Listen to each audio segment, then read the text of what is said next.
다른 이를 부르는 호칭에 따라 내게 오는 운이 바뀐다. 몇 해 전 한 신문사 기자 소개로 한국의 유명 사업가를 만난 일이 있었다. 한국을 비롯해 아시아 전역에 사업체를 가진 분으로 매우 열정적인 삶을 사는 분이었다.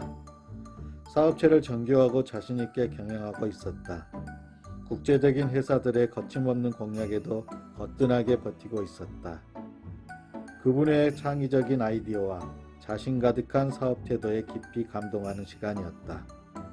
하지만 시간이 지날수록 마음에 거슬리는 것이 하나씩 늘어났다.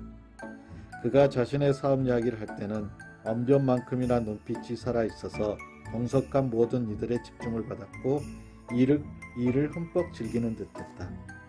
그러나 다른 사람이 대화를 이끌면 곧바로 아무런 관심이 없는 자세로 물러앉았다. 자신이 대화를 주도하지 않을 때는 입을 다물고 상대의 대화에 참여해 질문하거나 흥미를 보이는 일도 없었다. 또한 그는 대화 중에 나오는 유명인을 모두 기회는이라고 호칭했다. 오바마, 케리, 아베, 손정희 씨도 모두 기회로 불렀고 자신의 친구들도 모두 기회라고 불렀다. 그가 현직 장관이든 국회의원이든 후배든 부하 직원이든 상관이 없었다. 물론 자신의 사업 영역과 친분을 자랑하려 하는 말이다. 하지만 나도 이 자리를 벗어나면 그에겐 기회로 불릴 것이 뻔했다. 최악은 자신의 최근 관심사인 골프에 대해 끊임없이 대화를 이끌어가는 모습이었다. 참석자 중에 아무도 골프를 치지 않는데 누군가가 수목원 이야기를 하면 그 근처 골프장 이야기로 끌고 가고 동남아 여행 이야기가 나와도 다시 골프 이야기고 심지어 누군가 크루즈 이야기를 했는데도 골프와 연결지었다. 배에서 바다로 골프공을 쳐서 날리고 싶었나 보다. 그의 열정과 사업적 재능이 더 이상 빛을 내지 못하고 있었다. 사업에서는 성공을 했지만 어쩌면 그는 더 이상 정말 좋은 친구가 한 명도 남지 않았을 것 같다 안타까움이 들었다.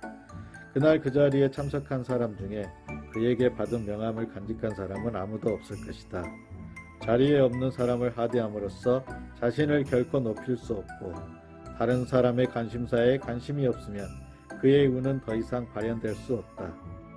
사실 내가 이 이야기를 쓰는 이유는 나 때문이다.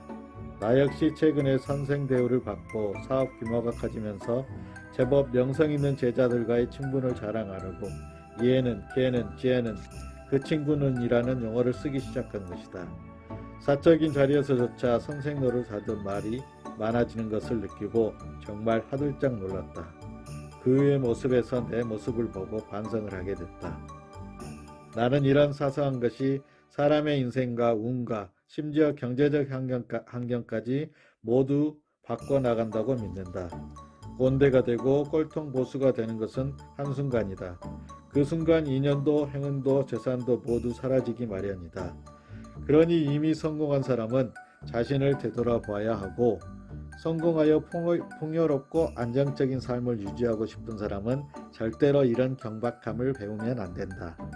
선배와 친구를 존중하고 후배나 제자에게 다정하고 이들이 보이지 않는 곳에서도 한결같아야 한다. 말을 줄이고 남의 이야기를 경청해야 한다. 이런 사람은 누구에게라도 깊은 애정과 신용을 얻는다. 애정과 신용은 없는 운도 만들어낸다. 인간의 마음은 말에 나타나고 말에 정이 없으면 남을 감동시키거나 바꿀 수 없다. 사람은 마음이 오고 간 후에 이론과 논리가 더해질 뿐이다. 우리는 어떤 사람이 말을 잘하거나 논리적이라고 존경하지 않는다. 그에게 진정성이 보일 때 그의 생각과 뜻이 나와 달라도 존중을 하게 된다. 말은 그 사람의 마음이 내보내는 냄새다. 마음의 냄새가 향기인지 악취인지는 표현하는 언어를 통해 알게 된다. 행운도 행복도 좋은 향을 따라다닌다.